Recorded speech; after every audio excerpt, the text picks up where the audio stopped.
నేటి యువతతోటి మాట్లాడటం అంటే రేపటి భారతదేశంతో మాట్లాడటం.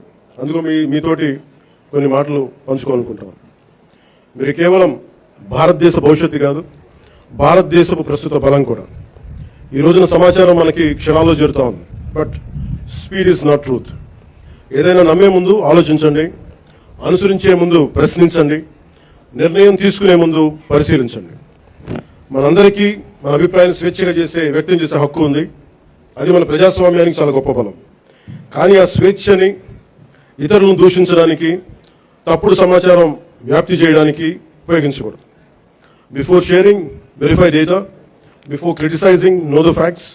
Before abusing, remember your responsibility.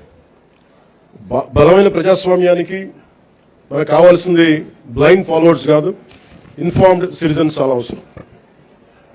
మీ చేతుల్లో మొబైల్ ఉంది, టెక్నాలజీ ఉంది, ఇన్ఫర్మేషన్ ఉంది, ఓటు ఉంది, టాలెంట్ ఉంది. కానీ అన్నిటికంటే ముఖ్యంగా మీ చేతిలో మీ భవిష్యత్తు ఉంది, దేశ భవిష్యత్తు ఉంది. ప్రతి తరం తన కాలానికి ఒక బాధ్యతని మోస్తుంది. స్వాతంత్ర ఉద్యమంలో ఒక భగత్ సింగ్, చంద్రశేఖర్ ఆజాద్, నేతాజీ వంటి యువకుల స్ఫూర్తితోటి ఆ రోజున దేశం కోసం త్యాగాలు చేశారు. స్వాతంత్రం వచ్చిన తర్వాత తరాలు దేశ నిర్మాణానికి పునాదులు వేశాయి. ఇప్పుడు ఆ జాతీయ నిర్మాణపు జ్యోతిని ముందుకు తీసుకువెళ్లాల్సిన అవసరం మన యువతది. మీరు ఈ దేశపు యువతది. మీ ఆలోచన స్వేచ్ఛగా ఉండాలి, అన్యాయంపై అసహనం ఉండాలి, మార్పు తీసుకురావాలని తపన ఉండాలి. ప్రభుత్వాన్ని ప్రశ్నించండి, విధానాలను విమర్శించండి, నిరసన తెలియజేయండి. కానీ మీ కోపాన్ని విధ్వంసంగా కాకుండా నిర్మాణాత్మక శక్తిగా మార్చండి.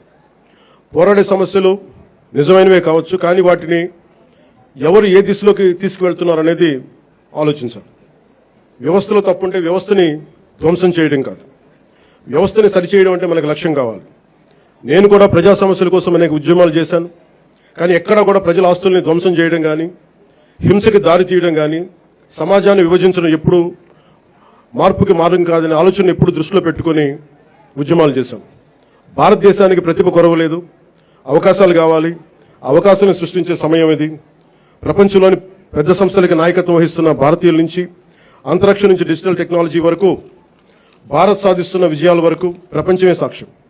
కాబట్టి యువతకి నా పిలుపు ఒకటే: డబ్బుకి మీ ఓటు నమ్ముకోకండి, తప్పుడు సమాచారానికి మీ ఆలోచన నమ్ముకోకండి, ద్వేషానికి మీ భవిష్యత్తును అప్పగించకండి. ప్రశ్నించే యువత కావాలి, పరిష్కారం చూపే యువత కావాలి, అవకాశాలు సృష్టించే యువత కావాలి, భారతదేశాన్ని నడిపించే యువత కావాలి. ఈ తరం చేతిలో ఉన్న జ్యోతి యువత. వచ్చే తరానికి మరింత ప్రకాశవంతమైన భారతదేశంగా మీ చేతిలో ఉండాలని మనస్ఫూర్తిగా కోరుకుంటూ సెలవు తీసుకున్నాను. జై హింద్.